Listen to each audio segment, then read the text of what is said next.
Alabado sea Jesucristo y María Inmaculada. Bienvenidos a este segundo domingo de Adviento. Vamos a leer del Evangelio de San Mateo capítulo 3, versículo del 1 al 12. Ordinariamente, cuando escuchamos el Evangelio proclamado en nuestras parroquias, comienzan con una frase similar a "en aquellos días" o "en aquel tiempo", que no es parte del texto oficial, sino que la Iglesia lo pone allí para continuar una historia. Hoy, el caso es que el Evangelio comienza, el evangelista escribió las palabras "en aquel tiempo". Y esto es significante porque hay una sola otra lugar en el Antiguo Testamento donde aparece esto. Y esto es en el libro del Éxodo, capítulo 2, cuando dice: "En aquel tiempo, habiendo crecido Moisés, salió y vio los esfuerzos, los sufrimientos de sus hermanos".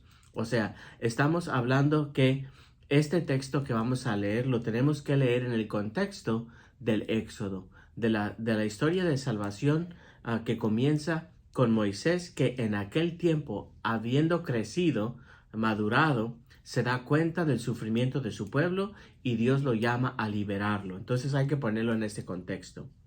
Comenzó Juan el Bautista a predicar en el desierto de Judea.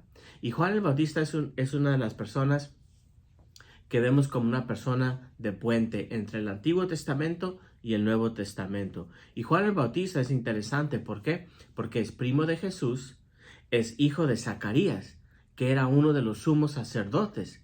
Y por lo tanto, Juan el Bautista debería de también ser sacerdote en el templo en Jerusalén. Sin embargo, es un profeta que no se deja llevar por los ritos y tradiciones, sino que escucha la voz de Dios y se encuentra no en Jerusalén, sino en el río Jordán, y no en el templo, sino afuera en el desierto, y no con vestiduras de sacerdotales y ofreciendo sacrificios y animales, sino vestido como profeta, vestido como los profetas, con una túnica de pelo de camello ceñida con un cinturón de cuero. Ahorita lo vemos. Pero Juan el Bautista se encuentra predicando un bautismo de arrepentimiento. Está llamando a las personas al arrepentimiento. Arrepiéntanse es la primera palabra que Juan el Bautista dice. Luego vamos a escuchar que también Jesús, cuando comienza su vida pública, comienza con la misma palabra arrepiéntanse. Esta palabra arrepiéntanse hay que entenderla. No quiere decir, no es una conversión por decir: antes no iba a misa, ahora sí voy a misa. Antes no creía en Dios, ahora sí creo en Dios. Sino que es un cambio de mentalidad, metanoia. Cambien su mente pequeñita que tengan y abran su mente a una cosa mucho más grande. Abran sus horizontes, abran su mente, abran su corazón. Juan el Bautista nos está invitando a abrirnos a una grandeza mucho más grande que es Dios. Entonces, ese arrepiéntanse no tiene nada que ver con conversión, no es un llamado a los sacrificios, no es un llamado a la penitencia, no es un llamado a la mortificación. Al contrario, los evangelios nunca nos piden, Jesucristo en los evangelios nunca pide que sus seguidores le ofrezcan sacrificios. Al contrario, hasta les dice: lo que yo les pido es misericordia, no sacrificios. Nunca nos pide la mortificación y nunca nos pide la penitencia.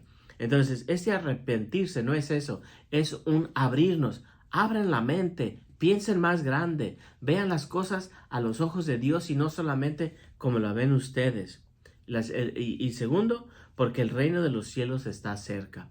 Esta es la segunda frase que tenemos que entender muy bien. La primera es arrepiéntense, ¿no? Mente grande. La segunda, el reino de los cielos. ¿Por qué el reino de los cielos? Mateo está escribiendo a una comunidad judía y los judíos no pronuncian ni escriben el nombre de Dios, ni siquiera la palabra Dios. Por eso mismo hoy en día nosotros también usamos la palabra Señor para ser respetuosos a este nombre. Pero indica que es el reino de Dios, pero no usa la palabra Dios, usa el término el reino de los cielos.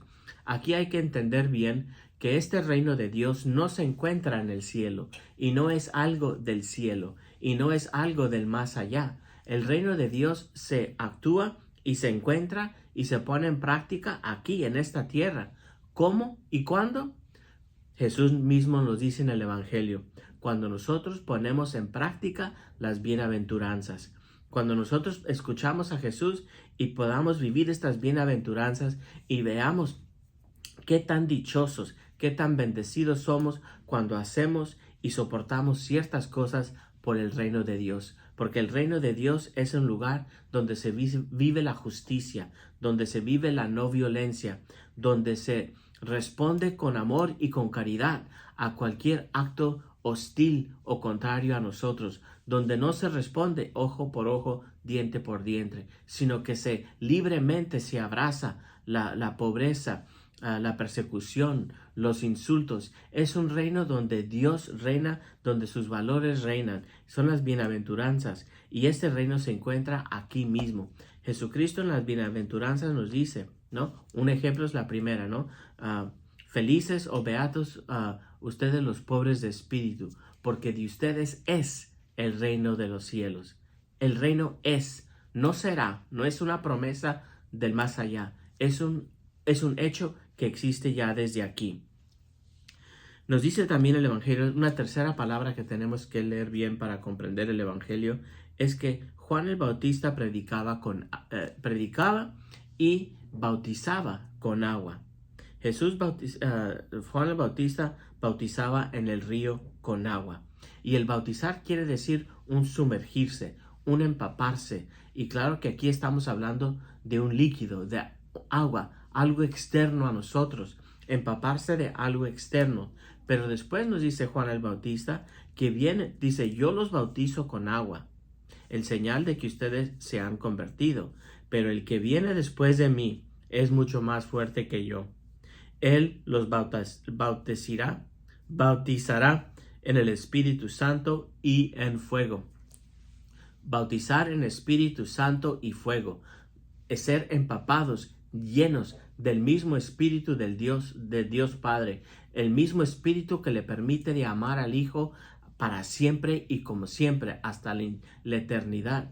Y es el mismo Espíritu que ayuda al Hijo a confiar totalmente y abandonarse totalmente a las manos del Padre. Jesucristo viene y nos bautiza con este mismo Espíritu y hace de nosotros hombres sencillos en hijos y hijas de Dios. Jesús nos da esta posibilidad por medio del don del Espíritu Santo.